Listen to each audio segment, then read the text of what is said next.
আসসালামু আলাইকুম। লাইফস্টাইল শাহিনা চ্যানেলের পক্ষ থেকে সবাইকে স্বাগতম। আবারও নতুন একটি ভিডিও নিয়ে হাজির হলাম আপনাদের মাঝে। আশা করি শেষ পর্যন্ত আমার সাথে থাকবেন, আপনাদের ভালো লাগবে। তো থাম্বনেল দেখে বুঝতে পেরেছেন আজকে আমি কি রেসিপি নিয়ে অনেকদিন পর আবার হাজির হলাম আপনাদের মাঝে। আমি এখানে 4 রকমের শরবত বানাবো, আর সেইগুলোই কিন্তু এখন আমি রেডি করে নিচ্ছি। তো প্রথমে আমি আমটা ধুয়েছি, তারপর এখন ছোট ছোট করে এখন কেটে নিয়েছি। যেহেতু ভিডিওটা বড় হয়ে যাবে, এই জন্য আমি আগে থেকে সবকিছু রেডি করে নিচ্ছি। তো আমটা আমি ছিলে এখন ছোট ছোট করে কেটে নিব।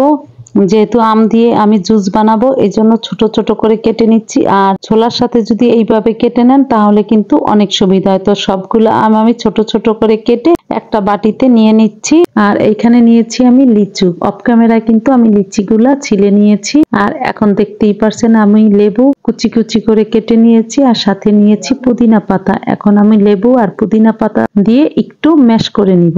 আর এইখানে বেশি জোরে জোরে ম্যাশ করা যাবে না, যেহেতু লেবুর ছোলা থেকে তিতা বের হলে কিন্তু শরবতটা একেবারেই তিতো হয়ে যাবে। তো এখন আমি অন্য একটা গ্লাস নিয়েছি, আর এইখানে আমি থেতো করে রাখা লেবু আর পুদিনা পাতা দিয়ে দিচ্ছি। আর দিয়ে দিচ্ছি পরিমাণ মতো চিনি। চিনিটা কিন্তু আপনাদের পছন্দ অনুযায়ী ব্যবহার করবেন। আর দিয়ে দিয়েছি 1 চিমটি বিট লবণ আর বরফ। এখন আমি দিয়ে দিচ্ছি ঠান্ডা পানি। আর এটা আমি কিন্তু লেবুর শরবত বানাচ্ছি, লেবু পুদিনা শরবত। লেবুর শরবত সবাই জানেন, কিন্তু এটা কিন্তু পুদিনা বিট লবণ দিয়ে শরবতটা বানিয়েছি। আর এই গরমে ক্লান্তি দূর করতে এইরকম পুদিনা লেবুর শরবত কিন্তু অসাধারণ। একবার হলেও ট্রাই করে দেখবেন, শরীরের সব ক্লান্তি কিন্তু একেবারেই দূর হয়ে যাবে। লেবু পুদিনার এই শরবত কিন্তু গরমের দিনে একেবারেই কলিজা ঠান্ডা করে দিবে। তো একবার হলেও খেয়ে দেখুন এই লেবু পুদিনার শরবত কেমন লাগে।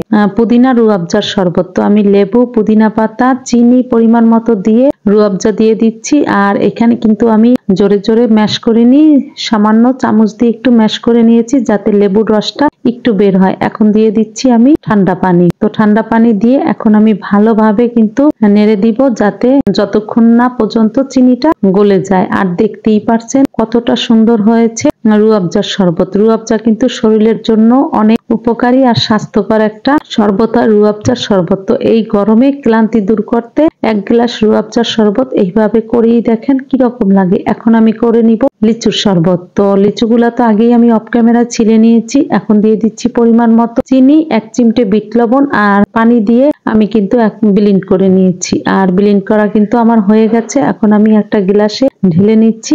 আর আমি এখানে বরফ ব্যবহার করে নিই, কারণ ভিডিও করে আমার দেখাতে দেখাতে কিন্তু বরফ গলে যাবে। খাওয়ার সময় কিন্তু বরফ দিব, যেহেতু পানিটা অনেক ঠান্ডা ছিল। আপনারা চাইলে বরফ দিয়েও পরিবেশন করতে পারেন। তো এখন আমি করে নিব আমের শরবত বলেন, জুস বলেন, যে ডেজার্ট বলেন, যেটাই বলেন। তো এখানে আমি যে ছোট ছোট করে আম কেটে রেখেছিলাম তার মধ্যে পরিমাণ মতো চিনি, দুধ আর 1 চিমটি এলাচ গুঁড়ো দিয়ে দিচ্ছি। পরের মতো আবার একটা অনুরোধ করে নিই, আমার ভিডিওটি যদি একটু ভালো লেগে থাকে তাহলে বেশি বেশি লাইক, কমেন্ট, শেয়ার করুন। আমার চ্যানেলটি সাবস্ক্রাইব করে আমার পাশে থাকুন। চাইলে ফেসবুকে আমার পেজটি ফলো দিতে পারে। এখন আমি ব্লেন্ডারের ঝাড় মুখটা আটকে ব্লেন্ড করে নিয়েছি। আর একটা গ্লাসে এখন আমি বরফ দিয়ে আমের জুসটা কিন্তু ঢেলে দিচ্ছি। আর দেখতেই পারছেন কত সুন্দর কালার আসছে আমের জুসটা। তো আমার কিন্তু 4 ধরনের শরবত রেডি হয়ে গেছে। তো ইউটিউব চ্যানেল খুলে আমি কিন্তু ইউটিউব জগতে এসে আজকে আমার মনে হলো আমি সার্থক হয়েছি, কারণ আমার ছোট একটা ইউটিউব চ্যানেল। আর আমার ভিউ যে কতটা হয় তা তো আপনারা আমার যারা ভিডিও দেখেন তারা সবাই জানেন। কিন্তু তার মধ্যে থেকে আজকে আমি দেখলাম আমাকে বাইজিৎ ভাইয়া নামে একজন ভাইয়া আমাকে কমেন্ট করেছে যে আপু অনেকদিন তো হলো, কেন নতুন ভিডিও দিচ্ছেন না? তো ভাইয়া আমি জানি না আপনি আমার ভিডিওটা দেখবেন কিনা। তো আমার এই ছোট চ্যানেলের ভিডিও যে আপনি দেখেন, এই জন্য আপনার কাছে কৃতজ্ঞতা প্রকাশ করি। এভাবেই আমাকে সাপোর্ট করবেন আর সুন্দর সুন্দর কমেন্ট করবেন। আজকের ভিডিওটা শুধু আমি আপনার জন্যই করেছি, যদিও আজকে ভিডিও দেওয়ার কোনো ইচ্ছা ছিল না, কিন্তু আপনার কমেন্টটা আমাকে উৎসাহিত করেছে ভিডিও দেওয়ার জন্য। তাই আমার মনে হলো যে আমার ইউটিউব জগতে এসে আমি সার্থক হয়েছি। আমার মনিটাইজেশনের দরকার নেই, আমার এই ছোট চ্যানেলের ভিডিও যে কেউ দেখে তাতেই আমি সার্থক। তো ধন্যবাদ দিয়ে আপনাকে আর ছোট করলাম না ভাইয়া, আপনার জন্য সব সময় শুভকামনা রইল। তো আমার 4 ধরনের শরবত কিন্তু রেডি হয়ে গেছে। এই প্রচন্ড গরমে এইভাবে শরবত তৈরি করে নিজেরা খেতে পারেন, মেহমান আসলে আপ্যায়ন করতে পারেন। আমার ভুল ত্রুটিগুলো ক্ষমা সুন্দর দৃষ্টিতে দেখবেন। সবাই ভালো থাকবেন। আসসালামু আলাইকুম। আল্লাহ হাফেজ।